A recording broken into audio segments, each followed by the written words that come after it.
Hello, good evening students, welcome to my class. Today we are going to start our new concept, area of triangle of coordinate geometry class 10th. Okay, so let's start. Student last classes में आपने ध्यान दिया होगा, जो class 8th 9th में आपने triangles के काफ़ी सारे फॉर्मूले अप्लाई कर रहे हैं एरिया फाइंड आउट करने के लिए। उस केसेस में आपको ट्राइंगल्स की साइड्स की भी होती थी, okay, like isosceles triangle, scalene triangle और we can say right angle triangle, equilateral triangle, सबके डिफरेंट फॉर्मूलेज होते थे। बट इन दैट कंडीशन आपको गिवन क्या होते थे, साइड्स गिवन होती थी। आज हम बात कर रहे हैं अगर कोऑर्डिनेट्स गिवन है ट्राइंगल के, अगर ट्राइंगल के कोऑर्डिनेट्स गिवन है तो आप किस तरह फाइंड आउट करेंगे उसका एरिया। ओके स्टूडेंट, सो देखते हैं। यहाँ मैंने एक ट्राइंगल के कोऑर्डिनेट्स बना रखे हैं पहले से already. Let A B C, 3 different coordinates हमारे यहाँ पे हैं, और अगर ये जो 3 डिफरेंट कोऑर्डिनेट हैं उसे हमने लेट करा है x1 y1, x2 y2 and x3 y3। Clear student? Now join all of these. इनको ज्वाइन करने के बाद आपकी जो फिगर ऑब्टेंड हुई है दैट इज़ अ ट्राइंगल। ये ट्राइंगल शेप आपकी लग रही है। सो अगर ये ट्राइंगल जो शेप हमारी बननी है इसके आपको एरिया फाइंड आउट करना है, ठीक है। मीन्स ये जो शेडेड रीजन है, ये अगर जो शेडेड रीजन है आपको अगर इसका एरिया फाइंड आउट करना है, सो एरिया फाइंड आउट करने वाला जो फॉर्मूला अप्लाई होगा वो फॉर्मूला अप्लाई होगा area of triangle 1/2 under the modulus x1 y2 minus y3 plus x2 y3 minus y1 plus x3 y1 minus y2 modulus bracket close. Clear है? यहाँ हमने ये जो ब्रैकेट यूज़ कर रहे हैं, मॉडुलस ब्रैकेट यूज़ कर रहे हैं, इसके पीछे इसका रीज़न क्या है? वो रीज़न ये है, एरिया कभी भी नेगेटिव वैल्यू में नहीं आएगा। Clear student? तो क्योंकि हम बात कर रहे हैं कोऑर्डिनेट्स की, कुछ कोऑर्डिनेट यहाँ पे सेकंड क्वाड्रेंट में भी हो सकते हैं, कुछ थर्ड में भी हो सकते हैं, कुछ फोर्थ में भी हो सकते हैं, क्योंकि फर्स्ट क्वाड्रेंट तो पॉजिटिव रहता है एक्स एंड वाई, बट यहाँ डिफरेंट हमारे नेगेटिव एंड पॉजिटिव दोनों रहते हैं। तो उस केसेस पे हो सकता है कि लास्ट में आके आपकी जो लास्ट में जो आंसर निकल के आएगा वो नेगेटिव भी आ सकता है। सो एरिया तो कभी नेगेटिव होता नहीं है। खुद सोचिए, किसी ऑब्जेक्ट ने किसी एरिया को ऑक्यूपाई कर रखा है तो पर्टिकुलर डायमेंशन तो उसकी कुछ ना कुछ होगी ना, तो इसलिए वो कभी भी नेगेटिव नहीं आएगा। सो अगर वैल्यू नेगेटिव आ रही है then it will already become to positive, वो हमारे पॉजिटिव हो जाएगा क्योंकि अगर मॉडुलस में वैल्यू है। Clear student? तो ये हमारा सिंपल सा फॉर्मूला है। फॉर्मूला आप जितने ज़्यादा इससे ज़्यादा क्वेश्चन में अप्लाई करेंगे, यूज़ करेंगे, सिंपल सा फॉर्मूला आपको ईजिली लर्न हो जाएगा। क्लियर? अब हम बात करते हैं कि एरिया ऑफ ट्राइंगल का ये जो फॉर्मूला है, इस फॉर्मूले को अप्लाई किस तरह करेंगे या इस को से रिलेटेड कोई ऐसा क्वेश्चन हम डिस्कस करते हैं। ओके स्टूडेंट, सो आपके एनसीईआरटी का, आपके NCERT class 10th NCERT exercise 7.3 का हम एक क्वेश्चन डिस्कस कर रहे हैं, और वो क्वेश्चन है ये आपके सामने फ्लैश हो रहा है, क्वेश्चन नंबर 3। आई थिंक अगर आपके पास बुक होगी तो आप बुक में देख सकते हैं, अदरवाइज क्वेश्चन यहाँ पे फ्लैश हो रहा है। Question number 3, question is find the area of triangle form by the joining the mid points of the sides of the triangle whose vertices are 0, -1, 2, 1 and 0, 3. Means you have to give in the coordinates of triangle and you need to find out the area of that triangle that will be formed by the joining the midpoints. Okay, and second portion में आपसे question में एक चीज़ और requirement है, find the ratio of this area that will be found to the area of given triangle. ये question है और question के अकॉर्डिंग हम जो फिगर ड्रॉ करेंगे वो फिगर इस तरह ड्रॉ करेंगे। Just look at very carefully.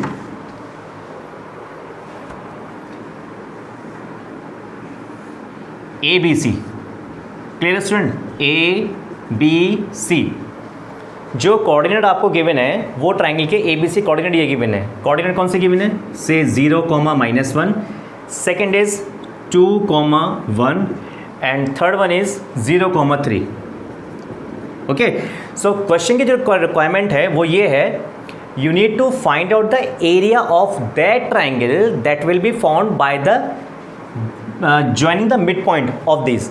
इनके मिड पॉइंट को ज्वाइन करने पे, इसका मतलब ए बी का mid point, suppose that D, मैंने यहाँ पे डी लेट कर लिया, यहाँ मैंने ई लेट कर लिया, और ये हियर एफ, ज्वाइन these 3, हमने इनको ज्वाइन कर लिया। क्लियर है? सो इनको ज्वाइन करने के बाद ये जो ट्राइंगल बन के आया मीन्स आपको area of D E F find out करना है। Clear student? सो क्वेश्चन आप जब भी स्टार्ट करें तो ये बहुत ज़रूरी चीज़ है कि एक्चुअली क्वेश्चन में आपको फाइंड आउट क्या करना वो क्लियर होना चाहिए। ओके, तो जो आपको area of triangle D E F find out करना है, सो उसके लिए क्या चाहिए आपके पास, coordinates of D E and F, वो भी आपको पास गिवन होना चाहिए। बट यहाँ हमें coordinates of D E F given नहीं है। Okay, so firstly you have to find out the coordinates of D E F. How can you find out the coordinates of D E F? Just look at again question को दोबारा से पढ़िए ध्यान से। Question को आप दोबारा से रीड आउट कीजिए। क्वेश्चन में साफ साफ लिखा है दीज 3 पॉइंट्स, ये निकल के कैसे आए हैं, मिड पॉइंट्स, ये 3 पॉइंट मिड पॉइंट्स है। अब बात हो रही है मिड पॉइंट। सो लास्ट जो सेशन हमारा था, जो लास्ट वीडियो मैंने आपके सामने डिस्कस की थी इस बारे में, वो डिस्कस किया था मिड पॉइंट फॉर्मूला। ओके, उस लास्ट वीडियो का जो लिंक है वो मैंने नीचे डिस्क्रिप्शन बॉक्स में दे रखा है ऑलरेडी। आप वीडियो के बाद उस वीडियो को भी चेक कर सकते हैं, देख सकते हैं।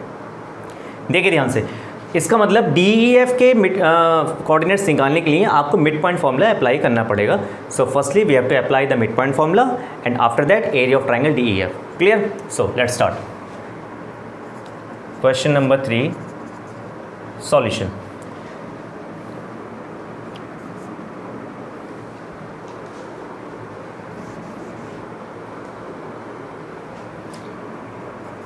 by midpoint formula. Okay, with the help of midpoint formula, so here firstly we have to find out the coordinates of D by using the midpoint formula. So D के आप जो कोऑर्डिनेट निकालेंगे, D x y जो coordinate निकालेंगे, formula actually हमारा क्या होता है, x1 plus x2 upon 2 comma y1 plus y2 upon 2। Clear student? So for the coordinates of point D, here we assume this one is x1 and y1 and here x2 is y2. x1 y1 and x2 y2 हमने यहाँ पे assume कर लिया, किसके लिए, D point के लिए। Clear? So here is 0 plus 2 upon 2 comma minus 1 plus 1 over 2, that is 1 comma 0। तो आपके जो कोऑर्डिनेट निकल के आ गए वो आपके फाइंड आउट हो गए 1 comma 0। ओके, सिमिलरली इसी तरह आप E एंड F दोनों क्या अप्लाई करेंगे। सो फॉर E, ये जो एक्स वाई मैं लेके चल रहा हूँ, कैपिटल एक्स वाई, वो इसके कोऑर्डिनेट है। क्लियर है? सो कोऑर्डिनेट जो वैल्यू निकल के आएगी। अब अगर आप E पॉइंट के कोऑर्डिनेट फाइंड आउट करेंगे, सो उसके लिए B एंड C आपके x1 y1 और x2 y2 होंगे, ये दो कोऑर्डिनेट होंगे, है ना। So here we assume x1 and y1 and x2 y2। Clear?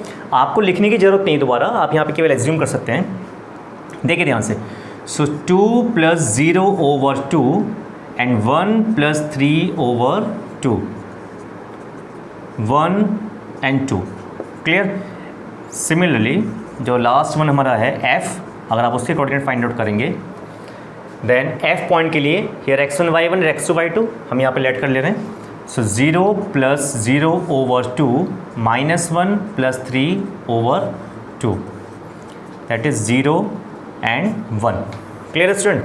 सो ये निकल के आ गया आपका F का 0 एंड 1 और E का हमने फाइंड आउट जस्ट अभी किया है 1 comma 2। आपके D E F तीनों के कोऑर्डिनेट्स आपके फाइंड आउट हो चुके हैं। Now it's time to find out the area of D E F। जो क्वेश्चन की रिक्वायरमेंट है उसका हमारा टाइम आ गया है एरिया ऑफ D F निकालने का। Okay, so area of triangle D E F, formula apply करेंगे, ये वाला फॉर्मूला आप दोबारा उतारेंगे यहाँ पे। Okay, so 1/2 x1 y2 minus y3 plus x2 y3 minus y1 plus x3 y1 minus y2 under the mode 1/2। आपको फाइंड आउट करना है DEF, आप सबको फाइंड आउट करना है DEF का एरिया। सो DEF के लिए आप सिर्फ DEF के कोऑर्डिनेट को फोकस कीजिए, सिर्फ DEF के कोऑर्डिनेट फोकस करना है। मींस DEF में से आप किसी को x1 y1 x2 y2 x3 y2 आप लेट कर सकते हैं। सो यहाँ मैं लेट कर ले रहा हूँ x1 y1, ठीक है, ताकि आपको कोई कन्फ्यूज़न ना हो। यहाँ मैंने लेट कर लिया x2 y2 और ये मैंने लेट कर लिया x3 y3। ओके स्टूडेंट, अब सिंपल आपको वैल्यू पुट करनी है, इसके अलावा आपको कुछ नहीं करना है। x1 is 1, y2 that is 2 minus y3 1, plus x2 is 1, y3 that is 1 minus y1 0 plus x3 0, y1 0 and y2 2। Simple question है, वैल्यू पुट करा है, इसके अलावा हमने और कुछ नहीं करा। 1/2, 2 - 1 1, 1 1 जा 1, सिंपल, ये आपका हो गया 1 and that will become two 0, 0 की मल्टीप्लाई 0 आ गया। Finally your answer is 1/2, 2 that is 1। So area of DEF you have to find out, और आपने जो फाइंड आउट करा है एरिया ऑफ DEF जो हमारे निकल के आया है वो आपका 1 निकल के आ गया। क्लियर है स्टूडेंट, इतनी बात समझ में आ गई आपके। सो जो क्वेश्चन की रिक्वायरमेंट थी, क्वेश्चन की रिक्वायरमेंट के अकॉर्डिंग आपको ट्राइंगल ABC के मिड पॉइंट्स का एरिया निकालना था, यानी कि मिड पॉइंट्स ज्वाइन करके जो ट्राइंगल बनता आपको उसका एरिया फाइंड आउट करना है, और उसके एरिया ने फाइंड आउट यहाँ पे कर लिया। क्लियर। अब इसके सेकेंड पार्ट की बात करते हैं। जो क्वेश्चन का सेकेंड पार्ट है वो सेकेंड पार्ट क्या है, now find the ratio of this triangle to the given triangle. Means जो आपका एरिया ऑफ ट्राइंगल निकल के आ गया दैट इज़ 1, इसका रेशियो आपको निकालना है गिवन ट्राइंगल। गिवन ट्राइंगल कौन सा है, ABC। Now in second part we have to find out the area of ABC also, and after that ratio निकालना, सिंपल सा कंसेप्ट, ठीक है। सो देखिए,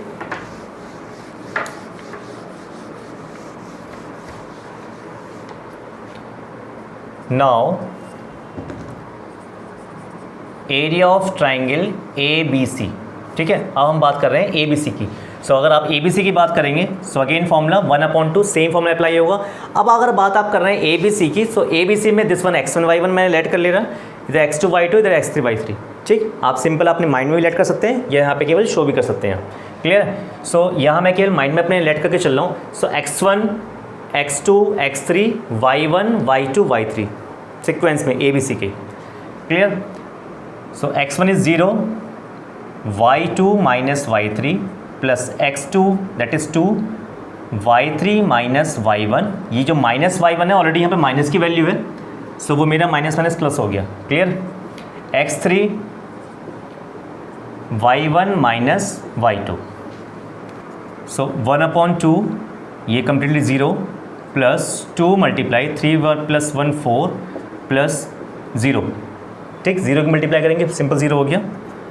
1/2 0 plus 8 plus 0, 1/2 8 and simply that is 4। Clear student. So area of DEF आपका 1 निकल के आया and area of ABC आपका 4 निकल के आ गया। नाउ जो क्वेश्चन की रिक्वायरमेंट है, लास्ट जो सेकेंड पार्ट की रिक्वायरमेंट है, रेशियो फाइंड आउट करना है। सो लास्ट में आप लिख देंगे area of triangle DEF ratio area of triangle ABC। Clear. So area of DEF आपका कितना है, 1 वैल्यू निकल के आई, ratio area of ABC that is 4। Final answer. Okay student, concept समझ में आया आपके। सो आज का जो सेशन हमारा था वो कम्प्लीटली बेस्ड था कि अगर कोऑर्डिनेट्स गिवन है ट्राइंगल के, सो आप उसका एरिया किस तरह फाइंड आउट करेंगे। बहुत सिंपल सा फॉर्मूला है, फॉर्मूला आपके सामने ये है, और फॉर्मूले की आप बार बार प्रैक्टिस करिए, क्वेश्चन इसके रिलेटेड करके देखिए। और क्वेश्चन स्टार्टिंग में बच्चों को लगता है कि हाँ सर ये जो फॉर्मूला है ये काफ़ी लेंदी है, टिपिकल है, याद नहीं होता, तो बहुत इजी तरीका है इसका। 2 बार 3 बार 4 बार जितनी बार आप लिख के देखेंगे फॉर्मूलेस को, आपको अच्छी तरह से प्रैक्टिस हो जाएगी फॉर्मूले की। ऐसा कोई टिपिकल फॉर्मूला नहीं है। और ये क्वेश्चन मैंने इसलिए चूज़ करा क्योंकि इस क्वेश्चन में थोड़ा सा रिविज़न भी हो गया हमारा, है ना। रिवीजन मतलब जो लास्ट वीडियो हमने बनाई थी मिड पॉइंट फॉर्मूले पे बेस्ड, जो लास्ट कंसेप्ट हमारा था मिड पॉइंट फॉर्मूला किस तरह अप्लाई करते हैं। सो एक तो इस वीडियो में आपका इस क्वेश्चन में आपका मिड पॉइंट फॉर्मूला फिर से रिवाइज हो गया। क्लियर। और जो मेन कंसेप्ट हमारा था एरिया ऑफ ट्राइंगल वो हमने फाइंड आउट कर लिया। Okay student, so I hope you might have understood the area of triangle formula and how to apply the area of triangle on this types of question. If you still have a problem, then watch my video once again. Okay, so keep studying till then. Goodbye.